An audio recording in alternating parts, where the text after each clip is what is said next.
Hey everyone, this is Wayward Wind 911. Welcome back to Let's Play Kingdom Hearts Rechain of Memories. I was finally able to do a bit of grinding in Hollow Bastion, so what do you say we get our asses out of here?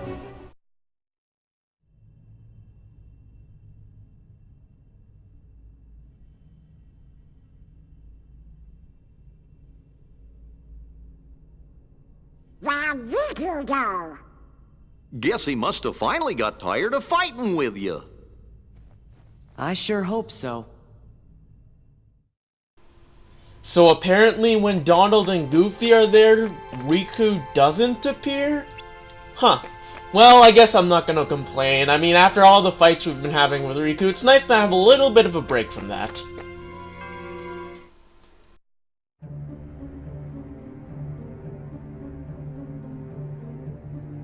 So what's going on, Vexen? Your Riku was supposed to counter Sora. What's he waiting for? Where is he?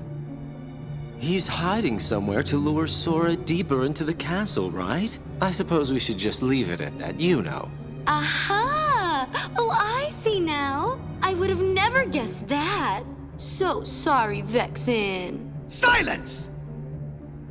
Predictable response. Forget it. Men without hearts are so boring. You're one to talk. As if you have such a heart to speak of yourself. That's enough. Marluxia.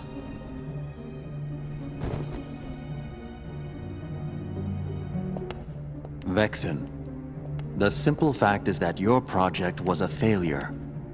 You'd best not disappoint us again. Disappoint you? You go too far! In this organization, you're number 11. I'm number 4, and I will not have you! I've been entrusted this castle in Namine by our leader. Defying me will be seen as treason against the organization. Traitors are eliminated. I believe that's what the rules say. Who needs a half-baked good-for-nothing anyway? Vexen, you cannot win against Sora.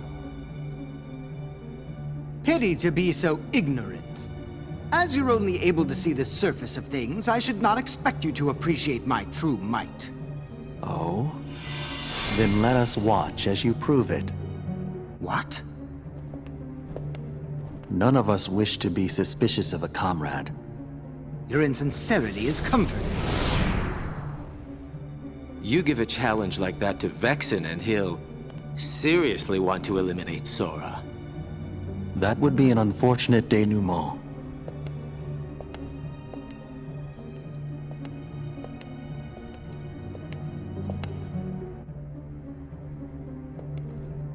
What to do? Your hero is soon to be wiped from existence. But I believe there is a certain promise that he made you. Isn't that right, Namine? Yes.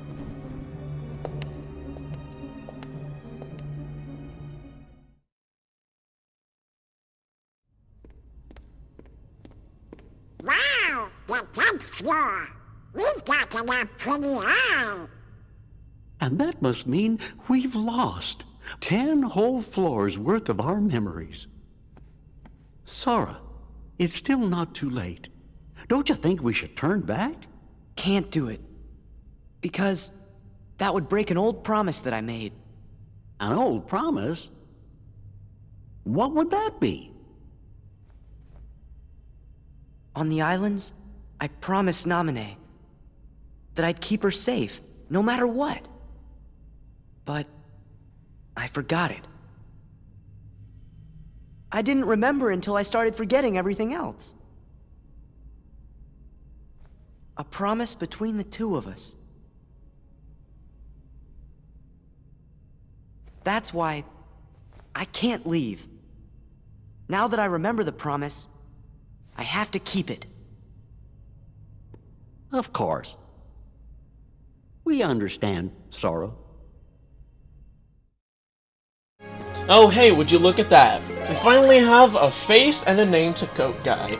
His name is Marluxia, and he has a scythe. He also has huge ass hands. But that's with every Kingdom Hearts character. Now we're looking at the Olympus Coliseum Room of Rewards. The first reward is the Keyblade card Metal Chocobo, which, since I'm commentating over at post, technically, as I'll pull up here, and as you'll probably see by the time I fade back in, it has a pretty good combo finisher, but not much else other than the fact that its strike and thrust are okay. We also get Total Eclipse, which has a terrible strike, but is otherwise a pretty good Keyblade card. In terms of how I'll integrate them into my deck, really I can't do that as of yet, because the card values aren't all that good. I don't have anything I can integrate in my deck in terms of other cards either. So, that's a bit of a shame on the part of a new card, but oh well. We can make do. Especially since this last world isn't really going to focus on battles. It's the 100 Acre Woods. And if you remember from Kingdom Hearts 1, the 100 Acre Woods was very specifically a minigame world, so that is reflected in its portrayal in this game. The plot is obviously a bit different, but that's something that could be said of all the worlds. Let's just see how things unfold here. In minigame land. Hey, look, it's the fat fuck Pooh himself. It looks like Pooh is, well, he's telling us that he's looking for his friends, except, what's he doing? He's kind of just sitting there, waiting for nothing, which makes him hungry. He's doing a real good job searching, especially since, as we'll find out very, very soon, one of his friends is literally right next to his house. So that's that shows how much he's trying. So we're gonna have to do something about that. I guess we'll have to step in and help him find his friends. And by friends I mean tyrannical subjects, because as established in SGB, Pooh is a tyrannical overlord of the 100 Acre Woods. Where's Christopher Robin? Huh.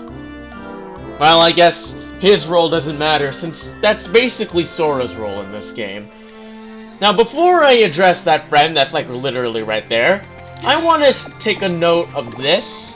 You can actually enter Pooh's house. This is a pretty neat detail. This is the only room in the game that uses the same, like, door opening animation as in Kingdom Hearts 1, where Sora actually pushes the door open himself. And it's the only room that's within a room. So that's a nice little touch, a nice preservation of what was in Kingdom Hearts 1. A tad unnecessary, since all you ever get in there are goodies, but hey, some goodies are better than no goodies. Am I right? I'm right. But here we go. Our first friend of Pooh's is Piglet, who, suffering from eternal anxiety, is frantically going through each bush. So this brings up this little event right here. What you're going to want to do is stand in the middle, right around here. Piglet will push you around a bit, and then once he calms down a bit, he'll come out, walk out, and then you can press the triangle button to initiate this next cutscene. That's all you need to do for Piglet. In terms of the other friends that we'll be seeing, it's much more in-depth, and by much more in-depth I mean having an actual minigame associated with it. So that'll take up a bit of time, but at least Piglet is so kind as to automatically give us a thing. And, oh, did I say that too soon? Each of Pooh's friends in the 100 Acre Woods will give you an unlockable in the event that you complete their task. So in terms of Piglet, he's gonna be giving us something that he found in the shrubs, so the game says, but it's the Slate Confuse. Makes enemies attack less often because they're confused. Kind of self-explanatory, but I won't be using it much since it requires 3 summon cards, which I don't even keep in my deck anymore. Oops. So the next event up is that with, I'm guessing, Rabbit, because we're in Rabbit's backyard. And you can pillage it so much. There are so many things you can hit. Look at the loot. Look at the treasure. Look at it. Ah, it's so rewarding. But enough ransacking the OCD's house. I mean, at least we're cleaning things up for him, but I'm sure those are things he wanted. Let's see if we can talk to the rabbit himself. And I also have to keep note of the fact that no one can spell in this world. Look at how Rabbit spells house, and look how he writes his S's. Now granted, it is supposed to be that perspective of like a little kid, so it makes sense in that regard, but it doesn't seem to make sense in terms of Rabbit. So, yeah.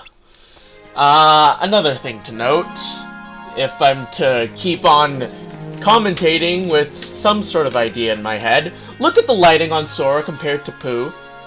Why is Sora's lighting so much lighter in this scene? It makes little sense, but it's not that big of a deal, I suppose. So now that we've resolved things with Rabbit, we can initiate a minigame in order to get our collectible from him. So, this minigame is Veggie Panic. It's basically vegetable sorting by using a Keyblade. When a pumpkin comes, you hit it to the right with the circle button. When a cabbage comes, you hit it to the left with the square button. Pretty much self-explanatory, unless there's like 2 events. Sometimes Pooh will come out from the right of the screen. In that event, if a vegetable is about to run over him, you need to press the triangle button in order to strike raid the vegetable. That'll make it go automatically to its classified space from far away, which is pretty nifty. Sometimes you'll get these carrots that are followed by big-ass pumpkins. In that event, you're going to want to bat aside the carrots until you know you have stable grounding, because if the carrot runs into you, you will get knocked down. And then strike raid the pumpkin like 5 times. And then that'll bring it over to the right and net you 3 points, I think. So the goal here is to get 30. But since the last thing will be this pumpkin... ow. That's an example of the carrot hitting me, knocking me down. It's a bit cumbersome, but oh well. Now I've completed the... I feel like I was gonna say something else in regards to the game, but oh well. Now that I've finished the 30 requirement, that's all I need for the unlockables, so I'm gonna end the game here so as to not waste more time. It's enough to get me my unlockable, as told by the fact that I'm already seeing this cutscene. Sora learns Cross/Plus, making Cloud a bit more viable, except for the fact that I am not putting Cloud in my deck, so whatever. The next room here is the tree. I believe this is Pooh's primary source of honey. So, what better way to get to that than to use a balloon, since Pooh can't climb up that tree. He's a fat fuck. So, it's time to take flight with the balloons.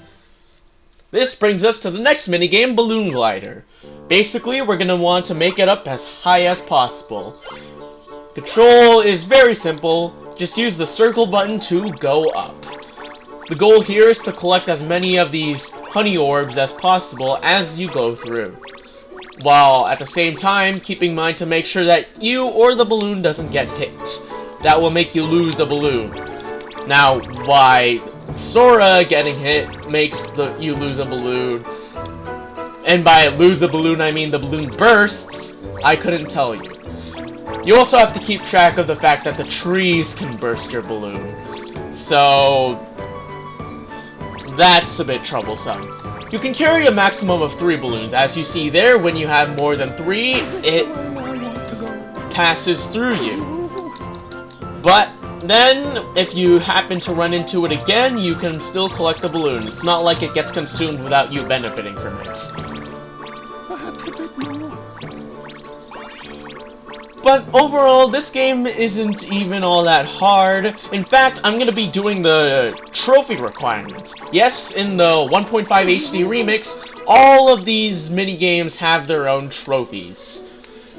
They're a bit time-consuming, is the correct word. They're a bit time-consuming to get in most of the games. This is one of the games where it's really in the way to do it, so you might as well, but say Veggie Panic.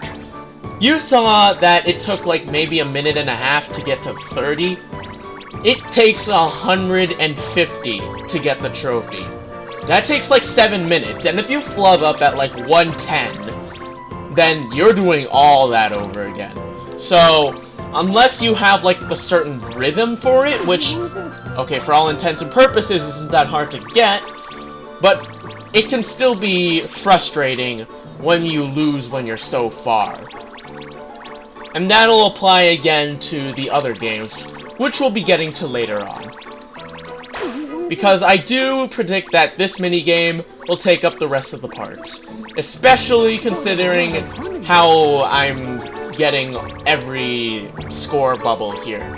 Were I to not be getting every score bubble, it'd probably be going by a bit faster, but I might as well show it off.